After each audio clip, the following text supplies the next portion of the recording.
Greetings Special Agents and welcome back to your operating room. Our assignment today is to go over the roadmap that the Deadside developers recently released to summarize where we are going and give you my opinion as an undercover veteran who's been working in the game industry for over 10 years, but also as a passionate gamer and leader of the Road Foundation. So, if you haven't seen the announcement yet, head over to the Road Foundation Discord channel, get your Special Agent role, join the Deadside unit, and head over to the Development News channel where you will find the roadmap in a much better format than what the devs provided. Anyway, moving on. First things first, what they provided is not a roadmap. There is no clear ETA as to when each item listed in the announcement is going to be implemented or even when the development of those items will start. It's more of a backlog with a short to mid and long-term items with priorities, which is enough for me who was worried about where the game would go during the early access.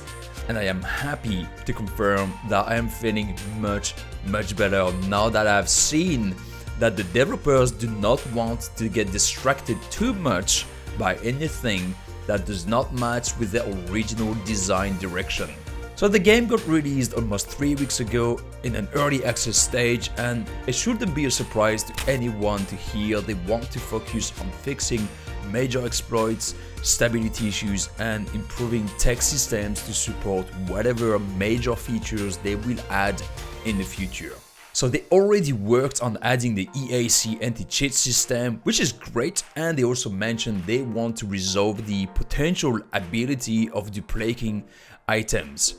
Well, first of all, it is not a potential issue, it is very real and heavily used by too many players, to the point that it has actually impacted not only the economy of the game, but also the stability of the servers. So hopefully this will get fixed really soon, and I have to say, I am rather disappointed to see the amount of content that has been produced on YouTube and Twitch to promote those exploits. I get the intention of doing videos to warn developers about the exploits, but I don't think it was necessary to deep dive into how to use the exploit, especially since the developers were aware of the issue shortly after it had been discovered by a few players. And that's all I'm gonna say about this. Alright, moving on to the next item, more firearms and equipment. Now, the team had already mentioned a couple of weeks ago that they were working on scopes and they already had the 3D models, but in this backlog, in this announcement, they only mentioned a new vest, a new AR, LMGs, and even a grenade launcher.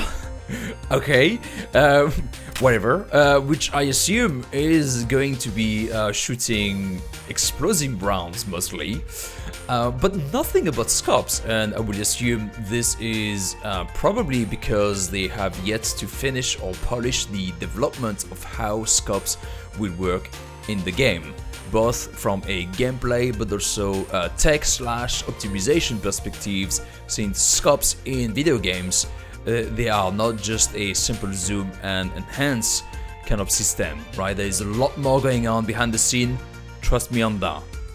So all of that sounds pretty interesting, but I do hope we will see a balancing passed down on the current weapons as well. Right now the damage output against protective gear is rather weird and inconsistent, which I find quite disappointing for a game trying to provide a realistic gameplay. Many people will make a purchase decision based on how the gameplay feels, and even if it remains arcadey, players shouldn't get confused by how inconsistent the damage against helmets and vests is.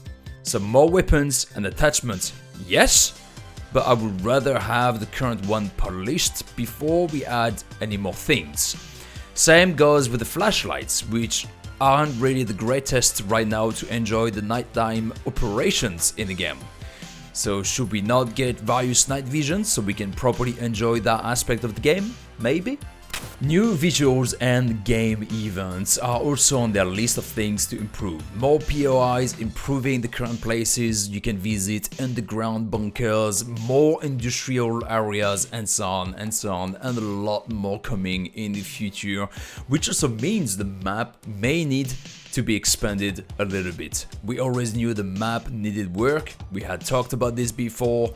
Even if you take the current map and its current size, there are way too many areas with absolutely nothing, like the northern parts where you can walk without meeting anyone, any NPCs, there is no POIs, there is absolutely nothing, there is no incentives to go there, and that's a shame.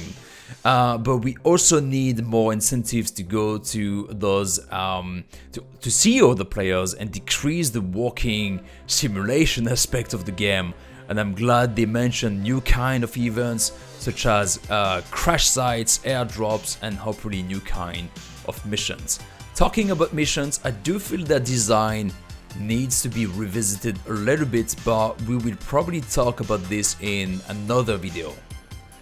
So last but not least, the team wants to look into how they can improve the server admin tools, the base building management while playing with a squad as well. Right, the current system might actually prevent them from adding new functionalities, so they give a fair warning that they might need to record a new one, which will obviously take more time, but that could be a great opportunity as well to start from scratch, revamp the current system, and keep potential new features in mind, such as clan system, faction systems, and so on. That would be cool. So, as you can see, it's pretty loose, and like we just said, some of the stuff they want to put into the game, some of the improvements they want to put into the game might actually require a revamp of the current systems to support what they want to do. Hence the reason we are not getting a proper roadmap per se, but a backlog of items they want to work on. For such a small team, it is definitely best not to set clear ETA and share them with the rest of the player base, because those dates are most likely going to change. For such a small team, it is definitely best to work in what we call agile dev environment, where items, the dates might shift based on the priorities and what is happening within the industry or with the players, such as, hey, we just found a new exploit that needs to be fixed. Hey, fix it, but that also means you're gonna have to postpone whatever you were working on. So yeah, it is best to avoid setting the wrong expectations, but at least we know their development kind of focus and that it is going to be on what makes Deadside different to other games. However, they did say we might see some of those items in May, so let's wait and see. Some of the stuff might be coming really soon. They did mention that vehicles and base raiding are going to be items they are going to work on in the long term, mostly because the map isn't quite ready for that yet, but also they want base raiding to be something different, something that we haven't seen in other games. So not something that is just based on explosives and C4 and so on. Because we have seen this in pretty much every single other PvP survival games, and quite frankly, it's about time we see something new. So from my side, I would have hoped to see a few more items, such as the audio being worked on. Right now, I feel the 3D audio needs quite a bit of work, to be honest with you, especially the sounds of the steps. And some of the stuff like the doors, when they are opened by bots, they don't make any noises, so all of that needs to be improved as well to make sure we don't get some kind of frustrating game experiences. But also the weapons and gear need a solid balancing pass, and the AI obviously need some work, so they don't one-shot you from miles away using a pistol. So again, I don't know if these are bugs that need to be fixed or simple stats in the tables. It could be a mix of both, but obviously balancing weapons and the gear is a little bit easier than improving the AI. But talking about the AI, the one thing I would love to see pretty soon for the bots, audio cues. I would love them to have audio cues. Give them voice lines when they detect you, when they think they've seen you, or when they're running away, or when they're calling for backups and so on. All of that would make the experience of fighting NPCs a lot better and a lot less frustrating, really. So those are my thoughts about this roadmap, or more of a backlog that the developers of Deadside recently released. Let me know what you think in the comment below, and if you agree with the items that I would have liked to see in this roadmap as well, or if you disagree with the priorities that the developers have set for this for the development of Deadside.